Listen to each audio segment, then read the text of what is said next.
Hola, soy Pepe Pérez Rivera. Bienvenidos y bienvenidas a este espacio a Hombros de Gigantes. Desde aquí intentaremos abrir una ventana hacia la física y la química de secundaria. Si la propuesta te parece interesante, ánimo y vamos al lío.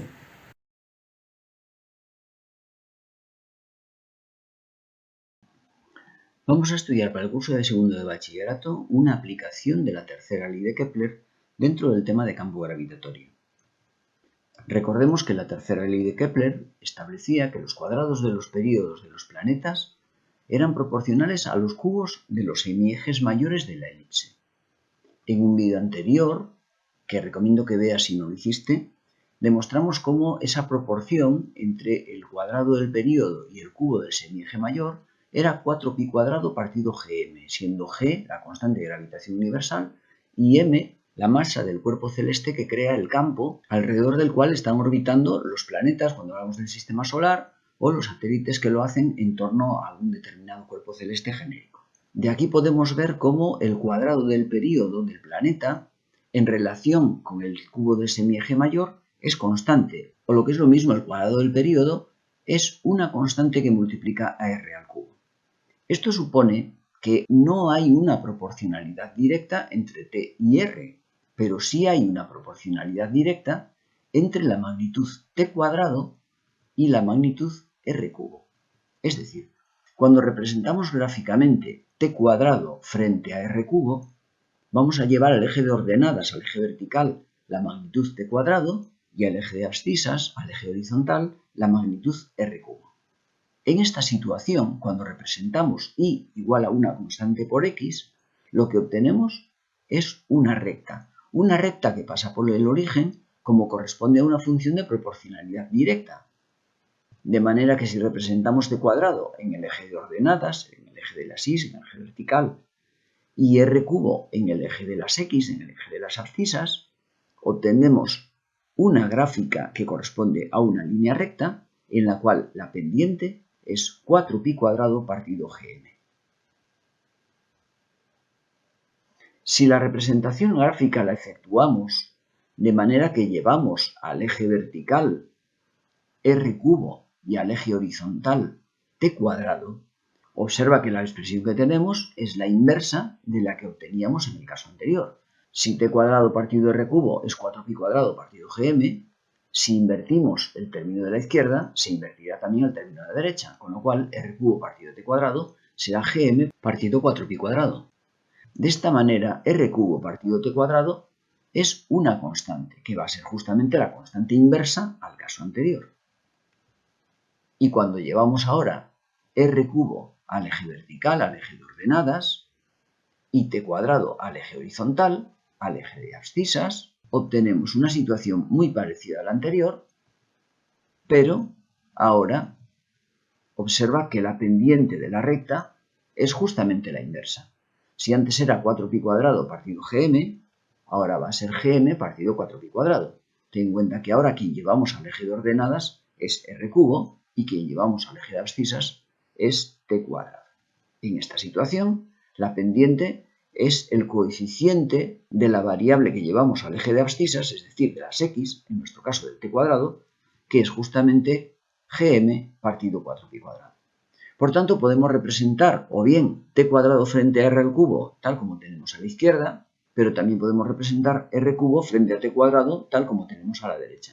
En todo caso, tenemos que ser muy conscientes de cuál es la gráfica que estamos realizando para saber exactamente cuál es la pendiente de la recta con la cual vamos a trabajar. Veamos el siguiente ejemplo que apareció en EBAU, en Galicia, en junio de 1919. A partir de medidas del radio R y del período T de 4 satélites que orbitan la Tierra, se obtiene la tabla anexa. Representa los datos en una gráfica y determina a partir de ella la masa de la Tierra. Observa que se nos dan los valores de t cuadrado en segundos elevados al cuadrado y r cubo en kilómetros elevados al cubo. De esta manera tenemos 4 satélites con los datos de cada uno de ellos. Vamos a reelaborar esta tabla para que nos sea más sencillo efectuar la representación gráfica. Observa que los valores que tenemos para t cuadrado, en segundos elevados al cuadrado, son 3,18 por 10 elevado a 7, que he mantenido tal cual, 3,89 por 10 elevado a 7, lo mismo, 4,75 por 10 elevado a 7, Pero observa que en 1,44 por 10 elevado a 8 lo he escrito de esta manera, 14,4 por 10 elevado a 7. Todo ello para mantener el factor 10 elevado a 7 común en todos los términos. Hice exactamente lo mismo con el factor 10 elevado a 11. Cuando he llegado a 1,48 por 10 elevado a 12, lo escribí como 14,8 por 10 elevado a 11 para mantener este factor y a continuación, a la hora de escoger la escala, que nos sea más sencillo. Observa que cuando representamos utilizando Excel, tenemos r cubo frente a t cuadrado, los valores de t cuadrado, observa cómo aparecen indicados. 0, 5 por 10 elevado a 7, 1 por 10 elevado a 8, 1,5 por 10 elevado a 8, 2 por 10 elevado a 8. En el eje vertical, 0, 2 por 10 elevado a 11, 4 por 10 elevado a 11, 6 por 10 elevado a 11, 8 por 10 elevado a 11, 1 por 10 elevado a 12. Cuando determinamos, mediante regresión lineal, procedimiento que se ha descrito en un vídeo anterior y que te recuerdo que veas, obtenemos la ecuación r cubo igual a 10.242 por t cuadrado más 5,389 por 10 elevado a 9.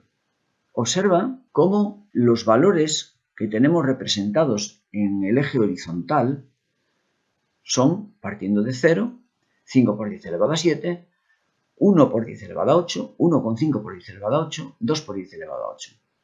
Estos valores yo los he reescrito de esta manera.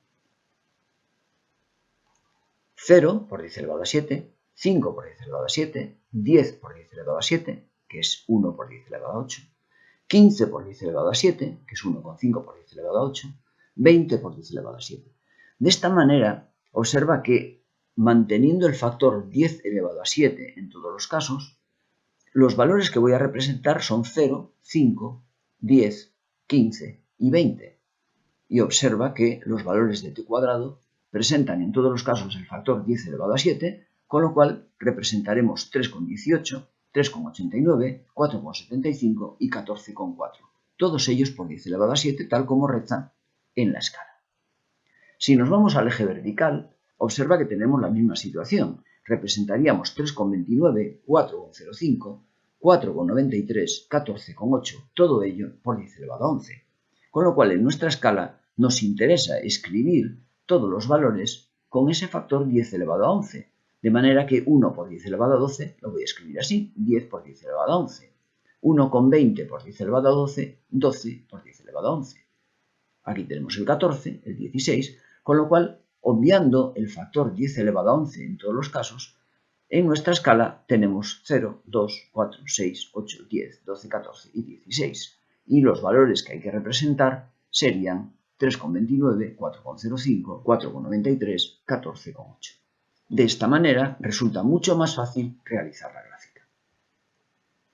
Pero podemos representar de forma alternativa esos valores teniendo en cuenta esta otra idea. Vamos a escribir todos estos valores multiplicados por 10 elevado a menos 7. Observa que si t cuadrado por 10 elevado a menos 7 es 3,18, t cuadrado por 10 elevado a menos 7 es 3,18, el 10 elevado a menos 7 lo traeremos dividiendo, con lo cual tenemos que t cuadrado es 3,18 por 10 elevado a 7, que es exactamente el valor que se corresponde.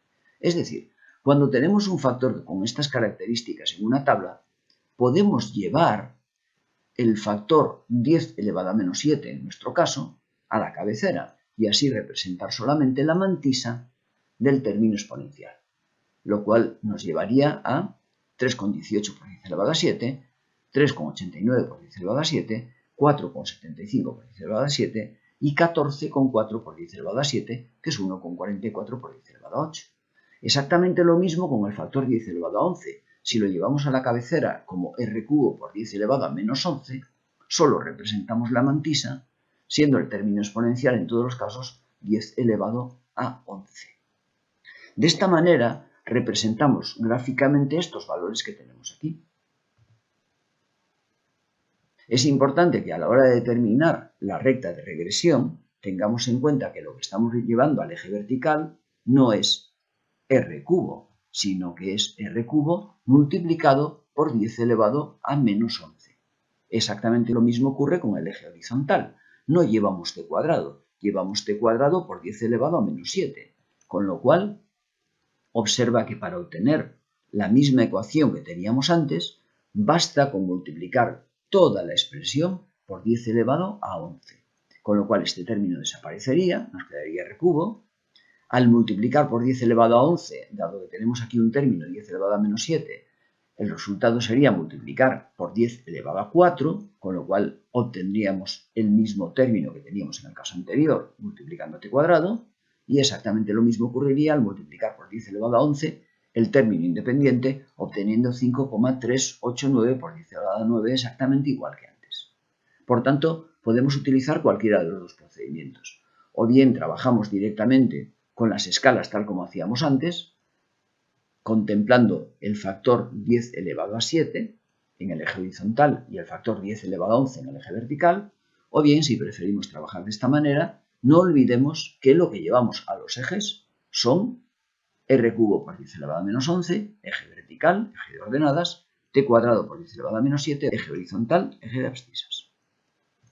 Pues bien, cuando determinamos utilizando regresión lineal los parámetros necesarios para determinar la ecuación de la recta que aquí tenemos escrita, y menos la medida de las y, es igual a la covarianza dividido a la varianza de la magnitud que llevamos al eje de abscisas, es igual a x menos la media de las x. En el caso de buscar el coeficiente de correlación de Pearson, que es este coeficiente que nos indica en qué medida los puntos se acercan, se aproximan a la recta que estamos calculando, tendremos que buscar el cociente entre la covarianza y el producto de las dos desviaciones típicas. Buscando los parámetros necesarios para entrar en la ecuación, calculamos la media de las x, que sería la media de los cuadrados de los períodos, calculamos la media de las y, que sería la media de los cubos de los semiejes mayores, la varianza de los cuadrados de los períodos, las x. Al hacer la raíz cuadrada obtenemos la desviación típica que necesitaremos para buscar coeficiente de correlación de Pearson. Exactamente lo mismo con los cubos de los semiejes mayores de la elipse. Buscamos la varianza y al hacer su raíz cuadrada la desviación típica. Y a continuación buscamos la covarianza, media de los productos menos producto de las medias. De esta manera podemos entrar con los parámetros calculados en la ecuación. Tenemos la media de las y, es decir, la media de r cubo. Tenemos la covarianza que hemos determinado, la varianza de la magnitud que va al eje de abscisas, es decir, de los cuadrados de los períodos, y tenemos la medida de las x que hemos determinado anteriormente, la medida de los cuadrados de los períodos. Sustituyendo los valores y operando, llegamos a esta expresión que es la que aparecía en las gráficas anteriores. Asimismo, es importante tener en cuenta que la pendiente de la recta es el coeficiente de la magnitud que va al eje de abscisas, es decir, 10.242, y atención a las unidades. R cubo está expresado en kilómetros cúbicos, t cuadrado está expresado en segundos al cuadrado. Por tanto, kilómetro cúbico partido segundo cuadrado. Si nos interesa conocer en qué medida los puntos que tenemos se aproximan a la recta calculada, buscamos el coeficiente de correlación de Pearson y, como puedes observar, es muy próximo a 1. Prácticamente el valor es 1. Con lo cual podemos concluir que la recta calculada está muy próxima a los puntos que tenemos en nuestra distribución. Vamos a obtener la recta de regresión utilizando un modelo de calculadora, en concreto Casio FX82MS, para lo cual lo primero es encender la calculadora y a continuación resetear la memoria. Para ello pulsamos Shift, modo 3. Pulsamos el igual, de nuevo volvemos a pulsar el igual y tenemos la memoria de la calculadora reseteada. A continuación le diremos que queremos efectuar una regresión lineal y para ello pulsamos modo 3, regresión y en concreto 1, lineal.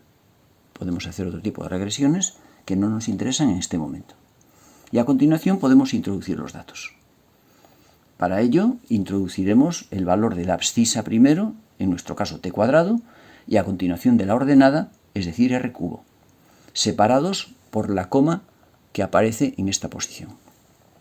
Con lo cual, Introducimos el primer valor de la abscisa, 3,18 por 10 elevado a 7.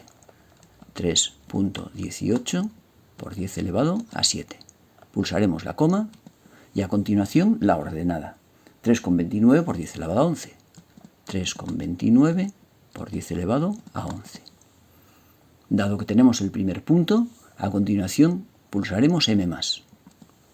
Con lo cual, n igual a 1, tenemos un dato. A continuación, el segundo dato. 3,89 por 10 elevado a 7. 3,89 por 10 elevado a 7, 4,05 por 10 elevado a 11. 4,05 por 10 elevado a 11. El segundo dato volvemos a pulsar m+. Cada vez que tenemos un punto, pulsamos m+. El tercero, 4,75 por 10 elevado a 7. 4,75 por 10 elevado a 7, 4,93 por 10 elevado a 11. 4,93 por 10 elevado a 11. Volvemos de nuevo a pulsar m+, como digo, cada vez que tenemos un punto. Y el último punto será 1,44 por 10 elevado a 8. 1,44 por 10 elevado a 8, 1,48 por 10 elevado a 12. De nuevo, m+. Hemos introducido los datos ya en la calculadora, están en la memoria. A continuación recuperaremos el coeficiente de la x en la ecuación de regresión y el término independiente, teniendo en cuenta que la estructura de nuestra ecuación es y igual a bx más a. Para ello, dado que queremos recuperar los datos, pulsaremos Shift 2. A continuación, a la flecha de la derecha le daremos 2 veces y si a continuación pulsamos 1, obtenemos 1 igual el término independiente. Ten en cuenta que a indica el término independiente de la ecuación de la recta de regresión. 5,389 por 10 elevado a 9, tal como hemos calculado ya por procedimientos anteriores. Si queremos a continuación b, de nuevo pulsaremos Shift 2, 2 veces a la teclita de la derecha.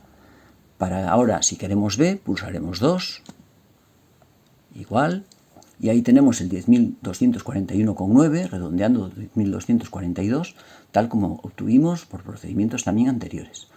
Y si queremos el coeficiente de correlación de Pearson, buscaremos de nuevo Shift 2, de nuevo 2 veces a la flechita de la derecha, y pulsaremos 3 para obtener el valor de R. Igual, y ahí tenemos prácticamente 1, como también obtuvimos por procedimientos anteriores.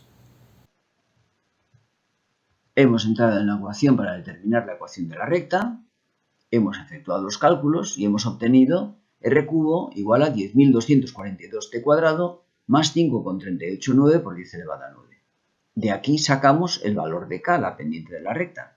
10.242, atención a las unidades, kilómetro cúbico, tal como se indica en la unidad en la cual viene medido R cubo, y segundos al cuadrado, unidad en la cual viene medido el periodo al cuadrado, tal como podemos leer en la gráfica. También hemos comprobado cómo nuestros puntos están muy próximos a la recta calculada, lo cual nos indica el coeficiente de correlación de Pearson por su valor muy próximo a la unidad. A continuación, y una vez que establecemos que ese valor de K, la pendiente de la recta, es 10.242 kilómetros al cubo partido segundos al cuadrado, tenemos que pasar estos kilómetros al cubo a metros al cubo para poder operar en unidades del sistema internacional y a continuación, de este modo, poder igualar K, es decir, R cubo partido T cuadrado, a GM partido 4pi cuadrado. En nuestra expresión tenemos el cociente que hemos calculado, K, arriba aparecen unidades del sistema internacional, 4pi cuadrado se va multiplicando al otro lado, G, la constante de gravitación universal, se va dividiendo y obtenemos así la masa de la Tierra, 6,062 por 10 elevado a 24 kilogramos. Y es todo en esta ocasión. Si te pareció interesante la propuesta, nos vemos caminando entre la ciencia, como siempre, subidos a hombros de gigantes.